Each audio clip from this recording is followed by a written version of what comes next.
Good. So hi everyone, I'm with Angelo Dodaro from Adbank. Angelo was great to come online with us to have a nice hot chair interview, let's call it. Angelo, just to give you an idea, the idea behind the channel is to go beyond ICOs and cryptos and to delve deeper a bit more into the company and the people behind it and so on. So I'd love to kickstart the interview with more about Adbank. Please give if you have anything an intro, please. Yeah, for sure. So Adbank is a decentralized advertising platform built on Ethereum, and it is born out of a couple issues that exist in the advertising industry. The first and the major one being an inherent lack of transparency, which, as we know, the blockchain does very well. Is transparency, and ad fraud is a big problem. Cost about almost $17 billion last year was lost to advertising fraud.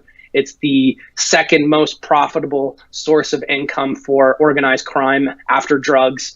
And the third problem is the ad tech tax, and this is the markup that advertising networks put on advertising to kind of facilitate those transactions. And by the estimates of some advertising associations, that's around 49 cents of every dollar. And in some cases, it's actually as high as 70%. And in other cases, they don't even share how much they are taking before they pass on the revenue to the publisher. So, you know, those are kind of the three things that make up the foundation of Adbank and kind of direct kind of where we are going with our features and our vision. Okay, I'd love to know more about how did it all begin? How did it all start with Adbank? Yeah, for sure. So you know, it's actually funny. So our founder John, he used to be an engineer for ExxonMobil, or one of their subsidiaries, Imperial Oil. And he was the guy that they would call if the plant was about to explode. So he's a very calm guy. He's very collected, very strategic, very numbers oriented, very methodical. But what's very interesting about John is he actually had a bit of a double life in his engineering life where he was running websites on the side. And he ended up making so much money running websites that he left his job at Imperial. No longer kind of was pursuing the engineering part of his expertise and went full on into managing websites and created a digital private equity firm that acquired websites, and they have over 6,000 that they own now. And so there's a lot of smaller ones and varying sizes, you know, that are taking in various degrees of advertising revenue monthly. That are, you know, in the high six figures. So he's very in tune with kind of the publisher side, and he's actually also a marketer too. Done a lot in the advertising and marketing world as well. So he's very familiar with both sides of the coin. And when he had his aha moment with blockchain and realized, you know, blockchain is essentially the middleman killer, and he started thinking about all the middlemen that were kind of giving him grief in his life. And the big one being the advertising network. So that's kind of where it was born. Oh, okay, this is an interesting story because at first when I heard the story about him with ExxonMobil, I thought what does this had to do with the whole advertising? But no, he does have a serious, let's say, advertising background or marketer background, I'm guessing. Yeah, for sure. And what about yourself? How did you get involved in that case? You're the co-founder and the chief marketing officer, I believe. Yes, that's right. Yes. Yeah. So I met John, and it's funny because I was very, very hyped up about cryptocurrency, and you know, I was like pretty much everybody else after they found out about crypto, and they can't stop talking about it. And it was like it dominated every discussion, or at least anybody that would actually humor me to discuss crypto, I'd, you know, go full on. And John was also very much into it. And interestingly enough, he actually came to my office because I own a digital marketing agency, and I was moving offices, and he was interested in moving his businesses into the office that I was in. And we started talking then, and he's like, we should really, talk about some stuff that I kind of have on the go. And I was like, yeah, sure. I'm really busy. And let's definitely let's see if we can make it work, if our schedules align, sort of thing. Yeah. And he sends me a Facebook message, and he's like, I've got this project, and it's like, it's around cryptocurrency, and I really want to talk to you about it. And I was like, let's get on the phone right now. And he told me about the idea for Adbank. And, what's funny is that I was very skeptical in the beginning. I had, as an advertiser, I had like 100 questions, and I interrogated them pretty intensely. And because I thought originally, what I thought we were going to talk about was not at all what we were going to talk about, which I thought it was more like in the neighborhood of marketing in the blockchain space, because that was kind of more of a natural sidestep for me based on what I was doing and kind of what he was doing. And I thought that was the discussion. And it actually ended up being that he wanted to do an ICO. And he's like, yeah, I want to create this project. It's called Adbank. And like I said, I asked him 100 different questions. I was like, how do you think you're going to do this? How do you think you're going to do that? What makes you think advertisers are going to use this? And at the end of the phone call, I was like, oh my God, like this is actually, this could work. Yeah. So I walked away just, my mind was spinning in a million different directions, and I was very, very excited. And we kind of hit the ground running really quickly after that. When was that? Like around? So that was in the summertime. So summer of 2017. Yeah. So he had already kind of begun, and he had already met with Kyron, who's our CTO, and Leon, who's our CCO. And they had pretty much created the foundations of like what Adbank was going to be, what would differentiate it, and had kind of done some of the technical groundwork of what was going to make this thing unique and where it would sit in terms of the blockchain based, advertising niche. And when I came on board with my business partner Kelsey, who's also a co-founder, Kelsey and I own Multivitamin Media, which is a digital marketing agency. We met the team, and we were just blown away. We were like, wow, there's something really special here. It's not just a special idea, but the people that are coming together, like there's something magical here. Mm-hmm. And we dropped a lot of other things that we had on the go to focus exclusively on Adbank, which was a huge commitment for all of us. Leon walked away from a very profitable business to focus on Adbank. We did not renew many of our contracts with our clients for 2018, just to completely focus on Adbank. So that's a risk, that's a big risk. Big, totally, it's a big risk. But we saw the bigger picture, and I think it's important too with ICOs. Me personally, I'm a crypto investor, and I am attracted to projects where people put their asses on the line, and if people don't put their reputation at stake, and they don't put their face to the forefront, show that they're actually making sacrifices, why am I going to take a chance on that project? And so those things were very important to me in the beginning of Adbank, and everybody was on board with that same kind of mentality. Absolutely, yeah. I mean, that says a lot about a good foundation of a startup, because you are essentially our startup altogether. And going with that startup theme now, what's like the business model behind Adbank at the moment? I'm sure you have a business model set up for this now. So the main idea behind Adbank initially is to disrupt the current ecosystem that exists in online advertising.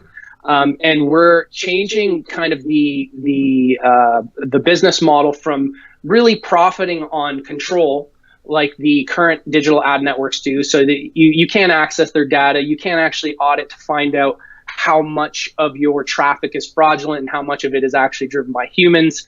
You just have to trust them, right? Okay. And the problem is that we know we can't trust them, because they're not doing a good enough job, as shown by the data that, $17 billion alone last year just about was lost to ad fraud, which is double the year before's stats. So ad fraud is getting substantially worse. And, we've been in digital advertising. We've had digital advertising for a long time now.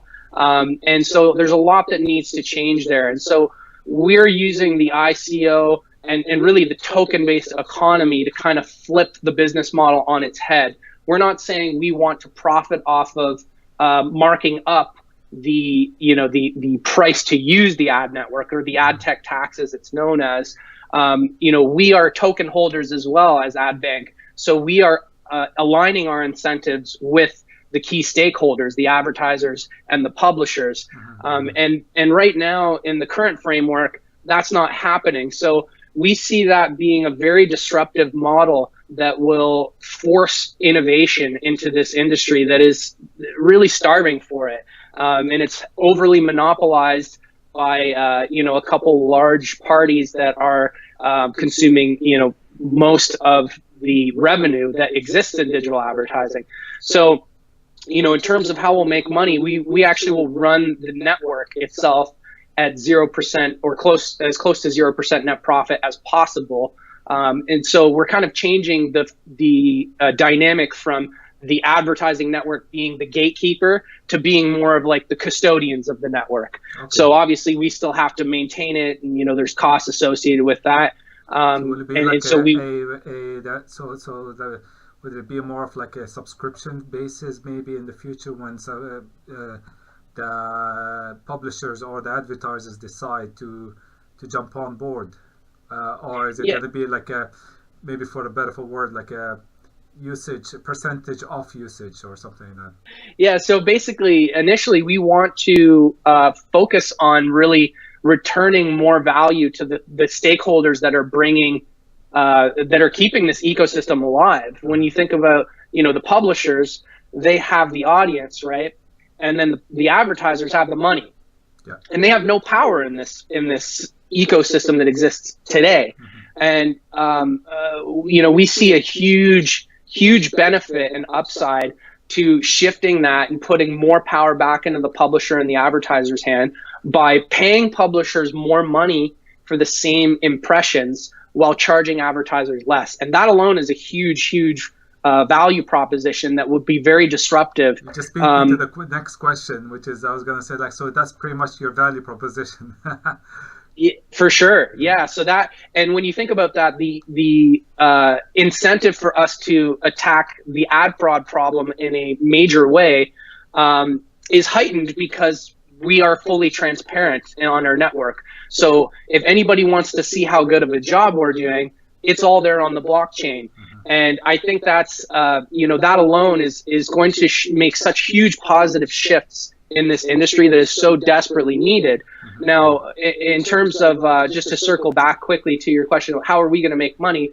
Well, obviously we are very incentivized to drive the token volume, but there are other ways down the road that we see making revenue as well, with value added services. Like, for example, the inherent volatility in the token-based economy is something that may be fearful to advertisers or publishers.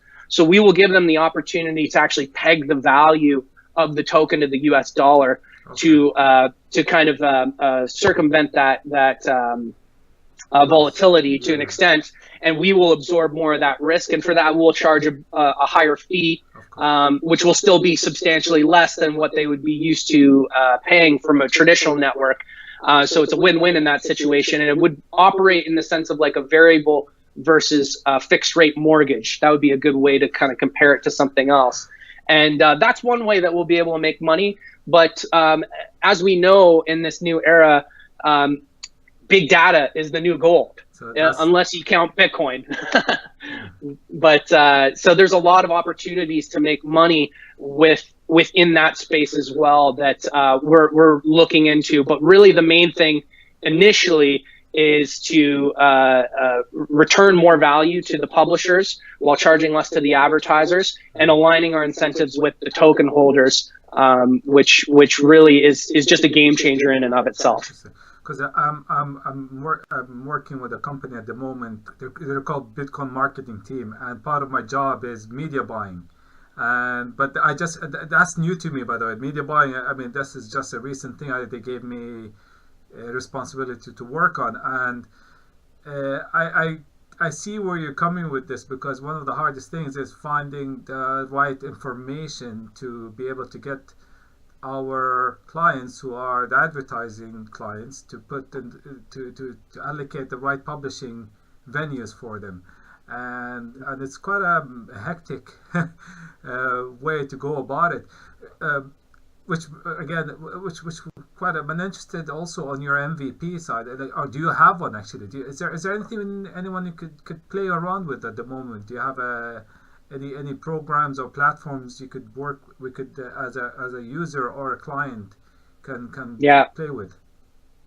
We're super excited for our alpha preview that's coming out end of the ICO. So this is a very bare bones sort of functionality. Okay. It will deliver ads, and it will so you'll be able to pay for ads with tokens, and they will be a fully token based advertising network, but more of the basic functionality.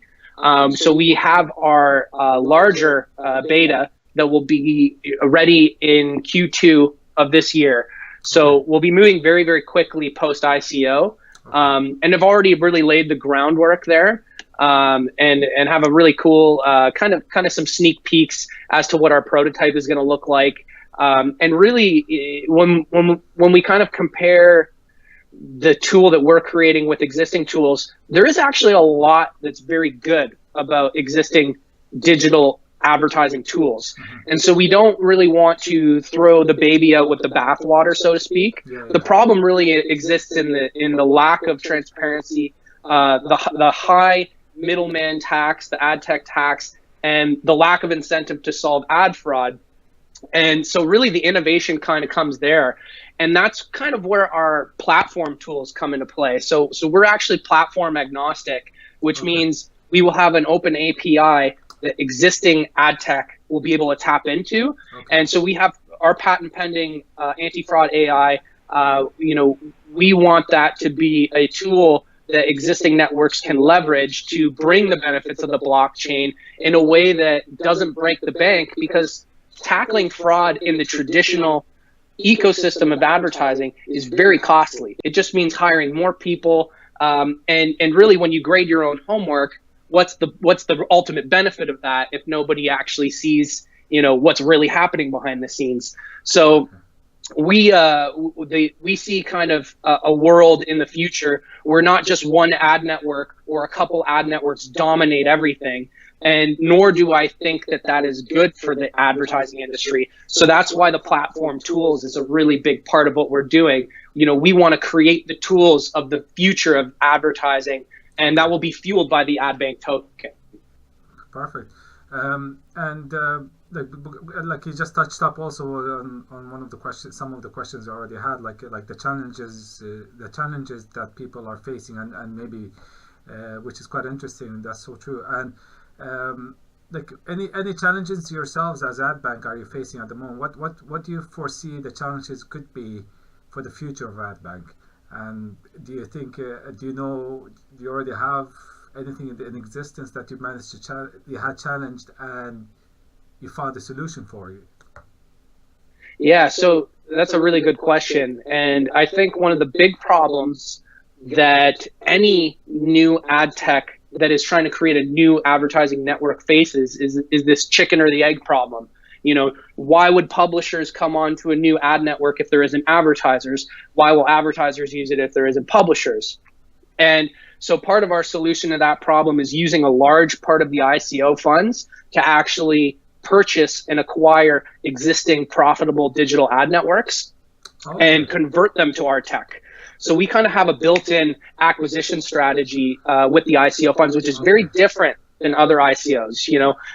We're not the first ICO to come and say, the blockchain is going to be disrupting the digital advertising space, but we are the first to come in with platform agnostic tools that other networks will be able to use, and also actually acquiring existing networks to speed up that process of adoption, because that's a huge challenge. that's your one of your ways of route to market. It seems, from my understanding, is that you're trying, instead of waiting and hoping for both sides, the publishers and the advertisers, to come and use up, you're actually going over to them, and to a degree you're acquiring them, as from what you're saying, or acquiring the platform they use, or so. Okay, that's an interesting strategy. That I like. Yes. That. Now on the topic of your on the tokens themselves. So jumping on the ICO itself. So it's already going through. It started before Christmas, before New Year's, before the holidays, depending on what you celebrate. Yeah. But it's ending not soon enough, isn't it? So when's the end date for the public ICO? So the public ICO finishes January 21st. Okay. So right now we're sitting around, I think about $7.5 million US raised. Nice. Our hard cap is based in Ether, which is 10,000 Ether. We're actually accepting Ethereum and PIVX, which is an awesome cryptocurrency that we're huge fans of. That community has been so supportive of us. Nice. So we raised a ton from them, and we're really happy to kind of take that as a payment option. No, not many do that. And, it was kind of, it wasn't something that we initially planned on, but when we got such warm support from not just the founder of PIVX, who's on our advisor board, but also the other key members of their team, and then their community, the support that we had from them was so incredible that we just kind of looked at ourselves and said, why wouldn't we accept this? This is such a great project. We love what they're doing. They love what we're doing. Yeah. Let's kind of, there's not enough of that collaborative spirit, I feel, in blockchain. I think it's getting better. But there's kind of this, I feel like there's this emerging new collaborative spirit that is, I think is going to be the way of the future, because that's what blockchain and open source is all about, right? It's about that collaborative spirit. So super happy to have done that. Well, it's based on the new wave of the shared economy, if you want to throw it that way, and people and that competitive spirit, yet collaborative in a sense, if that makes sense. You know what I mean? Yeah, so, and that competition is good because it breeds innovation, right? Of course, yeah, absolutely, yeah. I'm trying to read my questions now. What's the plans for the next year with Adbank? And an announcement. If you have a nice announcement to throw us a bone there, please, if you can. Angelo, would be great. Okay, I'll do my best. So in terms of key milestones, obviously the big one being the acquisition of our first digital ad network. Yeah. That's going to be very key. And then we'll be simultaneously working on the acquisition strategy while the development of the AI and finalizing the actual network itself. Okay. Those two paths will merge in Q2. And then it will be really accelerating kind of well, not just partnerships, but also onboarding publishers. I see it being very important to get publishers on board initially. Okay. And, when we talk about that chicken or the egg problem, and we think about, well, publishers right now who are using, whatever ad network they have, and let's say they have tons of web traffic, why are they going to all of a sudden install the Adbank code into their website and cut off, the tap of high-paying traffic from a network that has a lot of advertisers that's fueling them? Very important question that every publisher should ask themselves when thinking about adopting a new technology. Yeah. And the answer to that is actually really simple, shockingly simple, actually.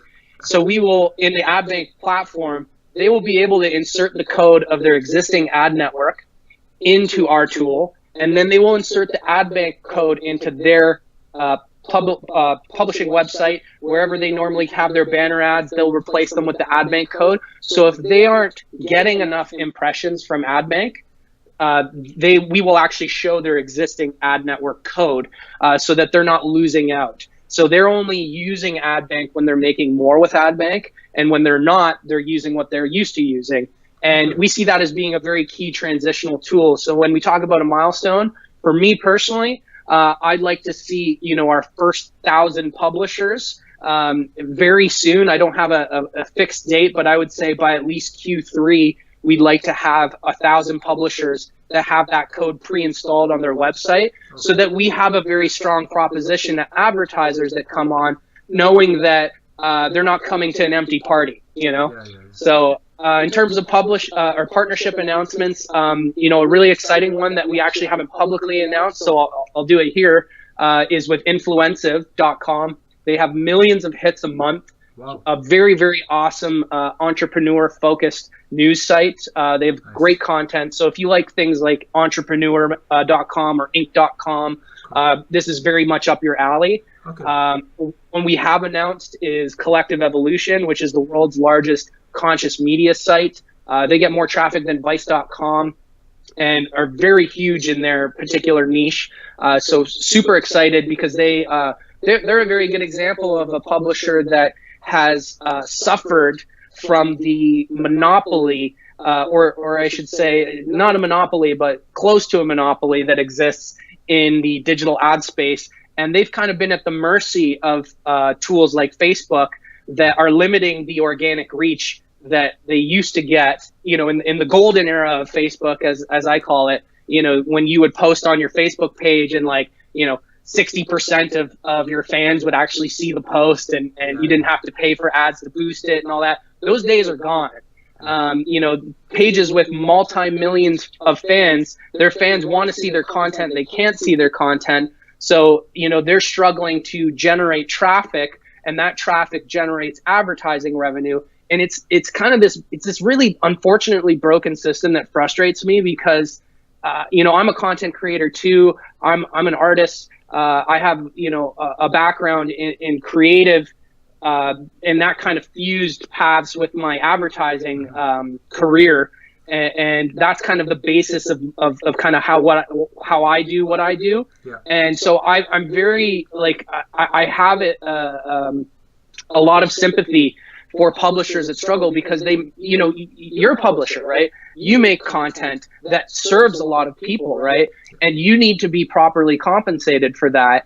And the system right now is broken and benefiting too few people and not enough to the people that are actually bringing value. And that's the content creators and the advertisers. And so really, like, when I think about what our mission is, it's always those people. I'm always thinking about how do I make this better for an advertiser? How do I make this better for a publisher? Because they're the ones that make this go round. And if we can solve the problem for them, we can solve all the other problems, right? That's the big one. Exactly. You need what's the word again?